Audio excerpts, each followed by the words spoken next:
Aleluia!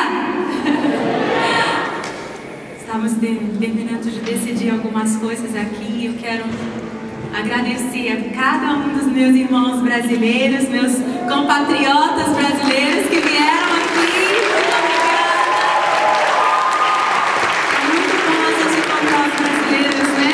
Por onde a gente vai no mundo, nós encontramos brasileiros. E eu vi aqui testemunhos de brasileiros que vieram da Alemanha, da Itália, da Escócia, de Portugal, que vieram de várias partes do Reino Unido, e eu quero agradecer a cada um de vocês, em nome de Jesus, agradecer aos que estão nos assistindo também pela internet. So I just thank my Brazilian brothers and sisters that have come from different places in Europe, and I also want to thank Brother David for this opportunity to have all my team here.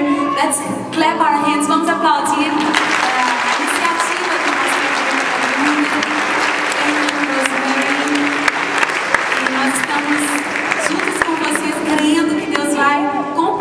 A obra que ele começa, ele completa, não é assim? So we are believing along with you that the work that God has begun, He will complete it. That's His promise. Amen? Thank you, Brother David and Sister Rosemary. We really appreciate this opportunity. And right now we're going to record the song that's part of the movie, this scene that's part of the movie.